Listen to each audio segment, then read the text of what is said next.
Hello dear students, welcome to you in my YouTube channel. और आज हम लोग सितंबर 5 की वर्कशीट रिवाइज करेंगे जो चैप्टर 4 से है। तो इसका पहला क्वेश्चन है, if the points 2 1 lies on the given equation. तो 2 1 लिखेंगे पहले और समझेंगे इसका मतलब क्या होता है।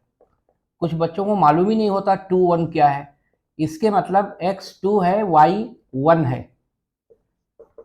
क्योंकि जो कोऑर्डिनेट हम लिखते हैं वो एक्स वाई होता है, इसलिए x की वैल्यू 1 और y की वैल्यू x की वैल्यू 2 और y की वैल्यू 1 है। अब क्या कह रहा है कि ये पॉइंट एक इक्वेशन पे लाई करता है, तो आप उस इक्वेशन को कॉपी करो और ये x और y की वैल्यू सब्स्टिट्यूट कर दीजिए।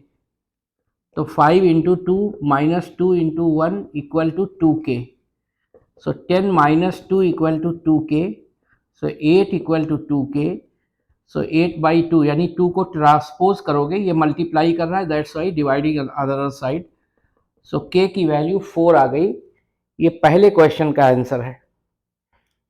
दूसरा क्वेश्चन जो है वर्कशीट में है, बहुत अच्छा क्वेश्चन है कि linear equation in two variables, one equation is given. हमें ये पता करना है कि जब वो x एक्सिस को क्रॉस करेगी तो वहां पे कोऑर्डिनेट्स क्या होगा और y एक्सिस पे कोऑर्डिनेट क्या होगा। तो देखिए, इसका कंडीशन आपको मालूम होना जरूरी है। 4x plus 3y equal to 12 at x axis, और यहां at y axis. So x axis पे y की वैल्यू 0 होती है एंड y एक्सिस पे x की वैल्यू 0 होती है।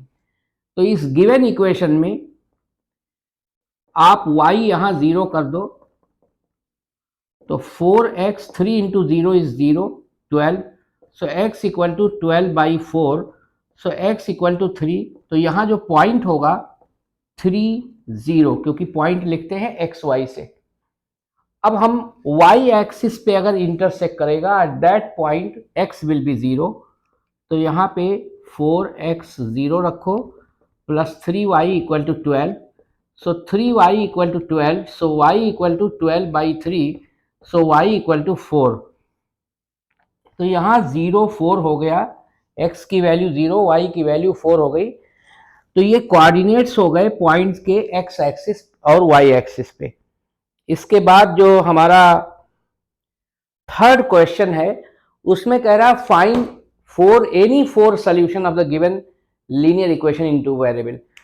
As we know, linear equation in two variables के इनफाइनाइटली मेनी सोल्यूशंस होते हैं, और जब इनफाइनाइटली मेनी सोल्यूशंस हैं तो उनमें से सिर्फ 4 सोल्यूशंस को हमें पिक करना है, एनी 4। तो जो 4 मैं निकालूंगा, 4 कोई दूसरा बच्चा निकालता है, another student is finding, suppose he got 4 solution, तो हमारे आंसर कोई ज़रूरी नहीं कि मैच हो। तो अब हम कैसे निकालते हैं 4 सोल्यूशन, बताने जा रहा हूं। क्योंकि यहाँ पे सोल्यूशन की बात है, तो जो हमारे सोल्यूशंस होंगे they may be integer, may not be integer. लेकिन जब अगर ग्राफ ड्रा करना हो, उसमें भी हमें 3 सोल्यूशंस निकालने होते हैं। तो ग्राफ ड्रा करने के लिए, क्योंकि मैनुअली हमें ग्राफ पेपर पे ड्रा करना है, in American and British curriculum, students are drawing graph by using scientific calculator.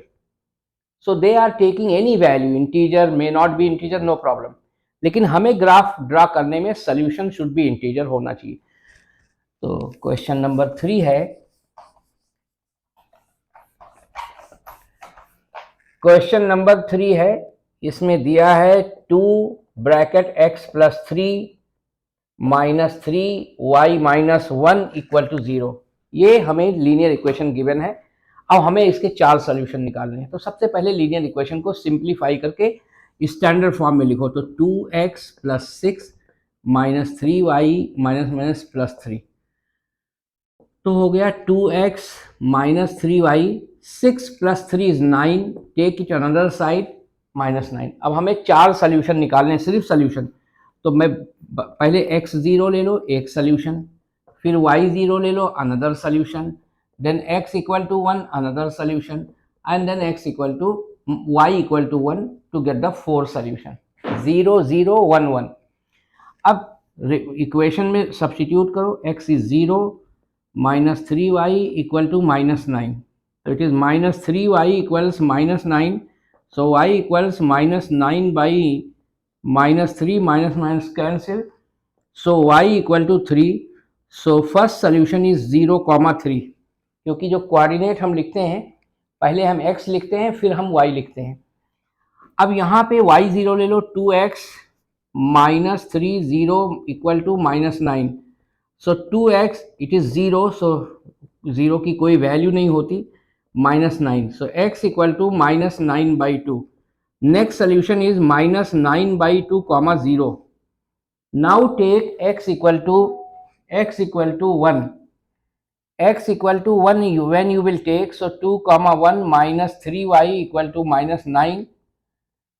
So minus 3y equal to minus 9 minus 2, minus 3y is minus 11. So y is minus 11 by minus 3, it is cancelled. तो y equal to 11 by 3, तो यहाँ आया 1 comma 11 by 3. Next one, y we have to take 1. So 2x minus 3 1 equal to minus 9. So 2x minus 3 equal to minus 9. So 2x equal to minus 9 plus 3. So 2x equal to minus 6, because minus 9 plus 3 is minus 6. And then x equal to minus 6 by 2. So x equal to minus 3. So minus 3 1. So these are the 4 solutions.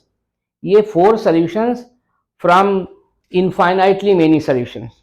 Now last question. Last question is 2 years later a father will be 8 years more than 3 times the age of son. तो इस question में as से related question है. कभी भी अगर आप as से रिलेटेड क्वेश्चंस कर रहे हैं, चाहे वो लीनियर इक्वेशन से हो या क्वाड्रेटिक इक्वेशन से हो, तो आप जितने भी लोग उस क्वेश्चन में इन्वॉल्व हैं उन सबके प्रेजेंट एज सपोज कर लो. Let the present age of father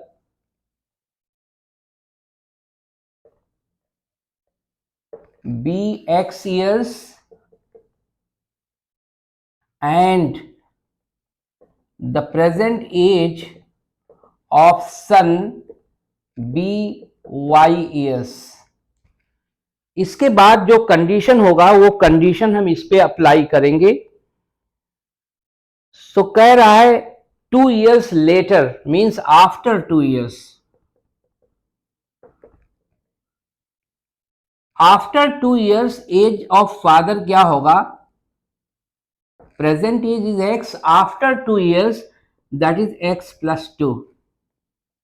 as of son that is y plus 2. as per as question, or you can write according to question. अब क्वेश्चन में क्या कह रहा है? Later 2 years later the age of father is, age of father will be, so age of father will be means equal to 8 years more, so plus 8, 3 times the age of son, so 3 times y plus 2. So this is a linear equation in 2 variable, just solve it. So x plus, simplify it, 3y plus 6 plus 8, 3y comes here, x minus 3y equals 14 minus 2, x minus 3y equals 12. So this is the equation. One thing, it is written, write a linear equation and draw its graph. So how to draw the graph? We need 3 solutions. So our equation is x minus 3y equal to 12. So x equal to 12 plus 3y. We can make x as a subject. x को subject बनाने के मतलब क्या होता है कि जिस variable को आप सब्जेक्ट बनाना चाहते हो, keep that variable in left side and transpose the remaining thing in right side. Subject बनाने के लिए जिस वेरिएबल को आप सब्जेक्ट बनाना चाहते हैं उस वेरिएबल को लेफ्ट साइड में रोक लें और बाकी जितने भी टर्म्स हों उसको राइट साइड में ट्रांसपोज कर दे। तो देखो हमने ट्रांसपोज कर दिया। अब जब सब्जेक्ट हमने बना लिया तो इजीली देखो, बहुत इजीली हम इसकी वैल्यूज निकाल लेंगे। देखिए x y 1 to 3, to draw the graph we always take at least 3 solutions। तो यहां अगर हम x की वैल्यू 1 ले लें, y की वैल्यू, तो 3 1 3, 12 plus 3 that is 15, a very big number। Okay, तो हम इसको ऐसे नहीं लेंगे, हम यहां पे ले लेंगे y की वैल्यू -2। तो 12, 3 इंटू -2 इज -6, 12 - 6 इज 6। हम यहां 3 ले लेंगे, -3, तो 12, 3 3s are 9, so 12 minus 9 is 3। Now I will take -4, so -4 into 3 is -12 and it is 0। Then locate these points on the graph paper, you can get the graph of this equation।